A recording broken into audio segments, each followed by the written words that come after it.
Hello, this is Bill Steer from the group CARCASS, and you're listening to Metal on Loud.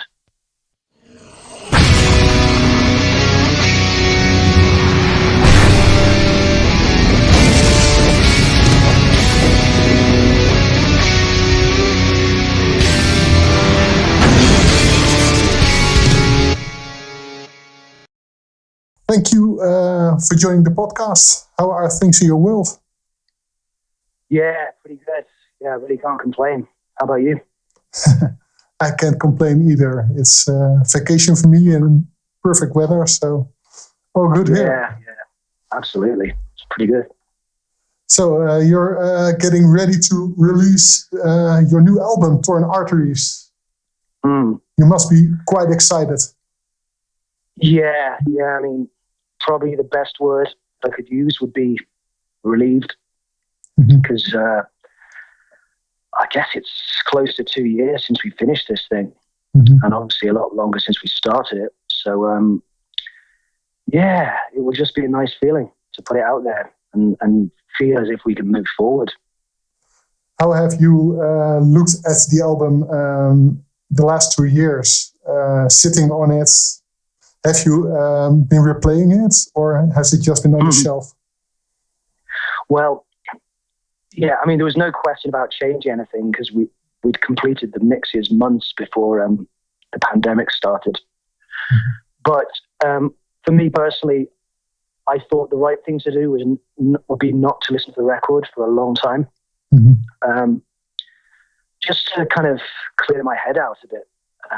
So yeah, I didn't go near the thing for many months, maybe a year even. And sure enough, when I went back, it was fresh again. So yeah, I think you're always going to be self-critical about a record you're releasing, or at least you should be. But generally speaking, I feel like we can stand behind this one.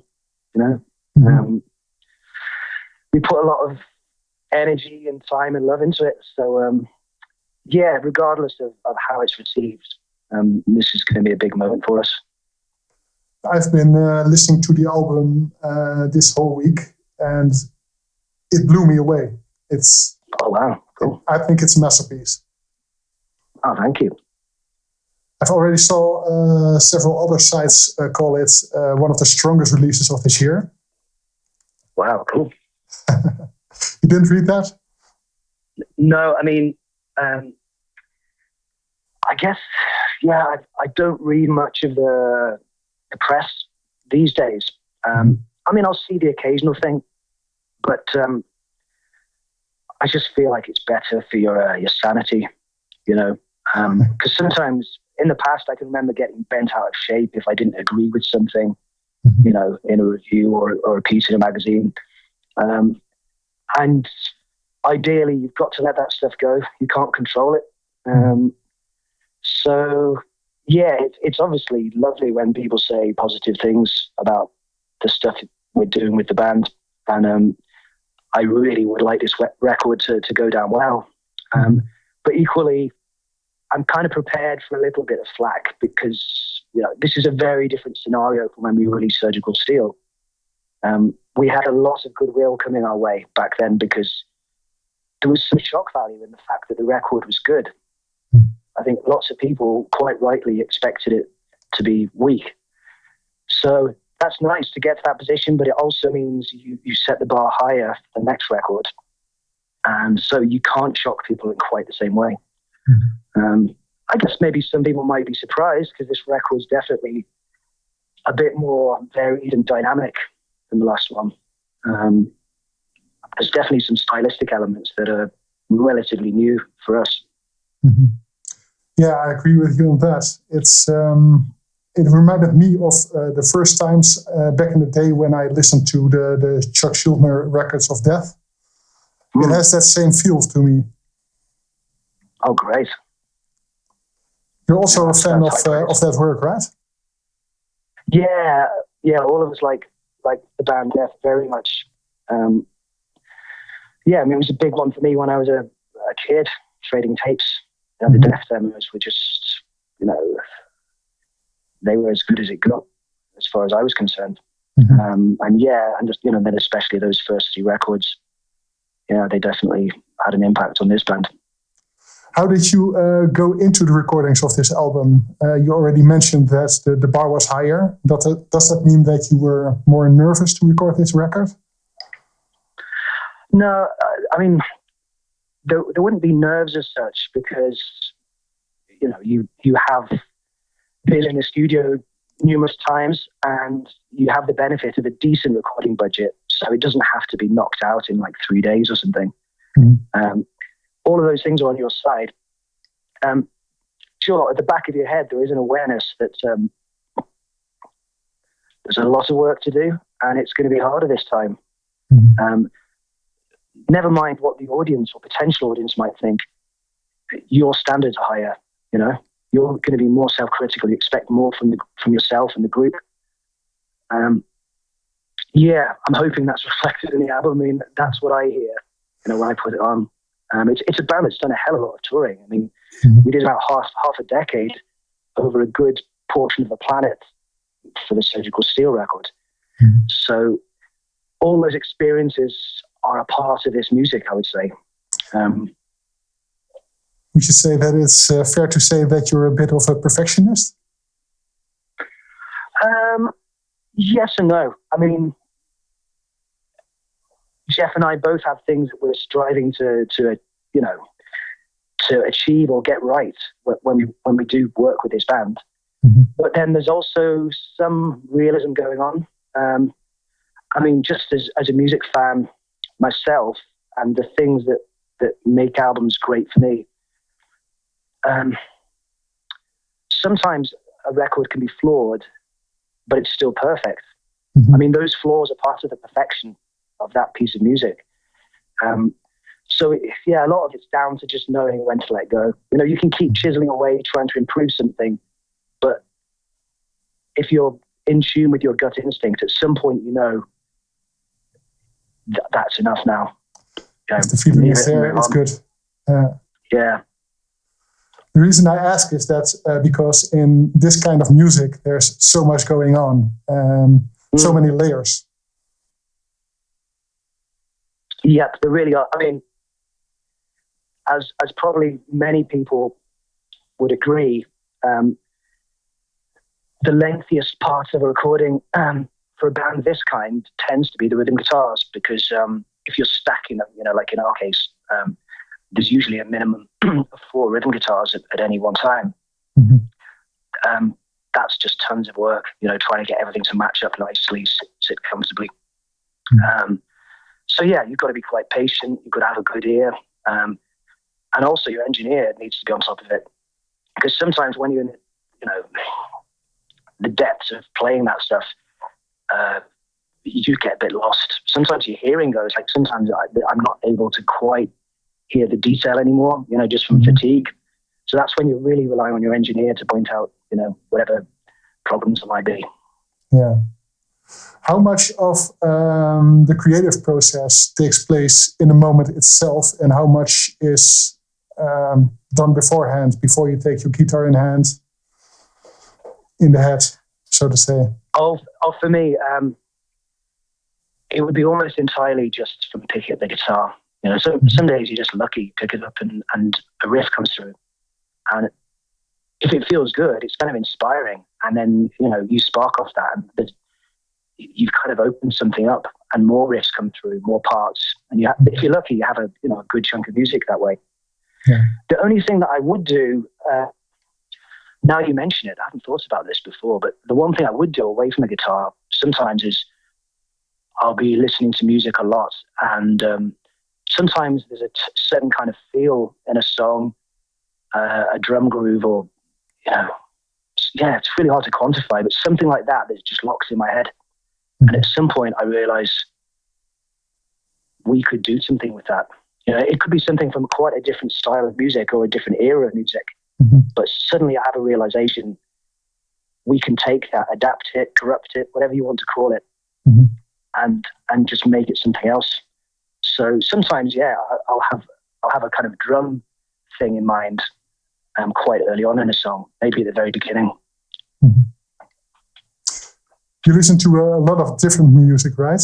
With your other band and such. Yeah, I mean, it's probably no secret that I'm very much into the 70s hard rock. I like some of the stuff that happened in the early 80s, especially the new wave of British heavy metal. But otherwise, yeah, I listen to a lot of blues and country and soul music. Yeah, I'm the guy in the band who's living in the dark ages musically. The other guys tend to keep up with what's happening, compared to me anyway. They do quite well with that. Well, I think it gives the music extra depth that you have this bigger musical source to pull from. Yeah, I hope you're right. I mean, even if those things don't come across as like overt influences, because let's face it, some of it, if you were directly influenced by it, it would sound very odd in the context of a band like Carcass. Mm-hmm. But just on a deeper level, I think it helps your quality control, the musicality of the band. So just some of that stuff does affect how you approach music on a really kind of profound level. I always think of music as a way of storytelling with more than just voice. And I think having a broader knowledge of types of stories might help. Yeah, that's a good point. That's a good analogy, actually.